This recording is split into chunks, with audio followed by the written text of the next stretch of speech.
Good afternoon, everyone. Maersk suspends short-term bookings. Supply chains significantly reduced and affected. Plastic shortages, fight for materials. Oh, that extends over to where we grow our food as well. All fertilizers rocketing in price. Did I mention the UN World Food Price Index is up to supercycle commodity highs again?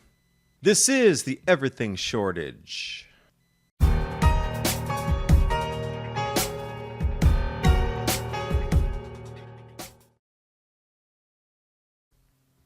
Biden administration and Democrats in Congress are wasting no time in their efforts to reset the direction of America's future. The Wall Street Journal estimates that of the $1.7 trillion stimulus bill, only $825 billion was directly related to COVID.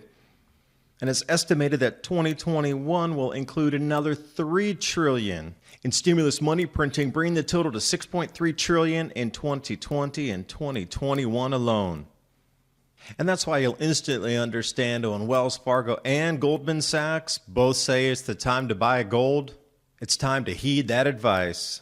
Patriot Gold Group has the no-fee-for-life IRA, where your IRA or 401k can be in physical gold and silver, and you may be eligible for the no-fee-for-life IRA. So go ahead and give the folks at Patriot Gold Group a call to discuss physical gold and silver. And the knowledge that Patriot Gold Group is Consumer Affairs' top-rated gold IRA dealer 5 years in a row from 2016 till present. Click the link in the description box below for more information. And now on with the video. The elitists want to reset. It seems like the way it's going to be done is the everything shortage. Just instinctively and intuitively, you could feel that that Suez Canal blockage was something very significant. With the amount of media coverage on it, overtaking the largest margin call that even collapsed the banks and caused a financial crisis in 2008 with Bear Stearns, the margin call that happened during the Suez Canal was even larger than that. But we didn't hear too many peeps, did ya? Short-term bookings. The backup continues in the Suez Canal. They say it'll take 6 to 10 days to clear out the ships, but that is the least of the worries. Heavily impacted supply chains and significantly reduced capacity. So everybody's playing this shell game now, trying to run the shortest routes to get containers emptied to then onward send the containers to get the next routes filled, and on and on and on. So apparently the shortest routes first are going to be facilitated, but the longer routes that are backed up right now that don't have enough containers are going to be a little bit longer in delivery times. And out of Sea Trade Maritime News, the short-term contracts affecting all exports out of Asia. But these downturns and curtailing of capacity on ships also going to be covering West and Central Asia all the way to North America and Europe, Mediterranean, Latin America, and the Mediterranean. Wait, that's the entire planet. Why didn't they just say that? The entire planet's affected. Every single continent, every single country that has ports is going to be affected. They could have just said it in easier terms than spending 3 paragraphs to just niche down into a geography lesson off of a map. Hey, it's the entire planet that's affected. Okay, easy enough said. Now, following on the back of that with the Bank of America's Chief Investment Officer on yesterday's video, the worldwide supply chain and the ability to provide products and services to you, they were saying yesterday as well, being significantly impacted. Shipping, yeah, that's one aspect of it. But talking to real estate developers, they were also trying to convey the message that increased prices resulting from labor and raw material shortages were driving and escalating raw material prices. There was manufacturing delays. And now we see the transit interruptions. Wow, how'd Bank of America get that information 2 days in advance of Maersk and Sea Trade Maritime News coming out? Seems like information in the banking industry is days ahead of what's happening on the ground. Imagine that. So in the cauldron brewing of change across the planet, let's mix in shortages of plastics, no way. Prices for PVC, polyvinyl chloride, more than doubled. And taking a look at the Federal Reserve and manufacturing industries they're in contact with, are also reporting supply chain disruptions from Kansas City, New York, Atlanta, and Dallas.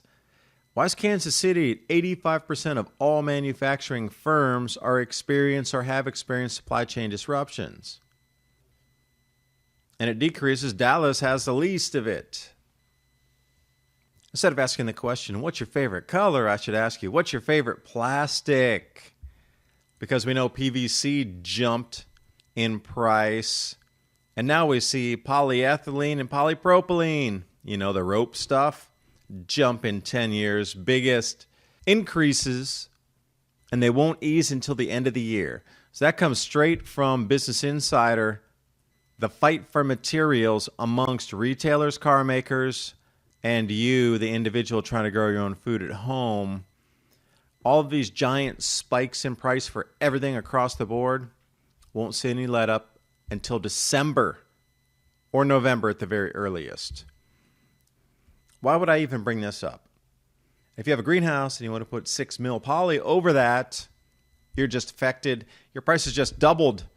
Volcanic eruptions, we're going to need to grow indoors. If you can get it now. And a small list right here of reports of supply chain disruptions. The link's in the description box below. It might be a little bit small to read here. Commodity and products, let me read it down for you. Semiconductors, headphones, game consoles, plastic parts, steel, aluminum, dishware, sofas, boats, seafood, meat and dairy, cheese, roller skates, fitness equipment, garden furniture, and hot tubs. That comes from Goldman Sachs. But wait, I thought everything was returning to normal. It would be normal, except let's continue and then add in nitrogen sticker shock. And if you haven't heard of this before, fertilizer prices up and up and up. Urea up 37% from the fall. Smaller, quote-unquote, increases of 17%. Anhydrous ammonia.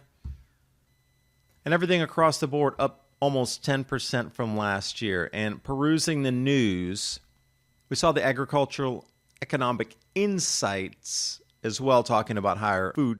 But then we have the entire agricultural spectrum from universities, research labs, manufacturers, distributors, all talking about, look out. It is inbound and it's going to affect your food prices, which it already has. So when we look at the United Nations World Food Price Index spiking to win a supercycle commodity era, and then we match that right back up with every category of fertilizers, and all 8 of them are up. And I was reading something as well where somebody who'd been writing about fertilizers for 12 years said it was the first time they'd ever seen all 8 increase at the same time in a single week, which is a bit unusual and strange. But to put it back into perspective for phosphates here, that last time that prices were this high was the commodity supercycle after the massive crash out, subprime, and then supercycle, 2011. Are you ready for those types of prices again? Remember that? Everything went up 2-3x so quickly until it crashed because demand destruction. Let's talk about nitrogen prices for just a second here. Oh, wait, do I see it matching back there with 2011 again for the highs we're going to at the moment? Yes, I do. Are you ready? Because long-term storable foods is where you're going to want to look to try to ride out some of these price increases as you hit the supermarkets. My Patriot Supply and Adapt 2030, the 2-week or the 4-week emergency food supply. My Patriot Supply also has 1-month, 3-month, 6-month food packs, and plus the Mylar bags and the oxygen packs in case you want to put something together yourself for longer-term storable foods. That link's in the description box below. It's a great way to support the channel, My Patriot Supply. Adapt 2030, that link's in the description box below. And every purchase you make helps me bring you more research just like this. I do thank you for watching. Hope you got something out of the video. I'll see you next time.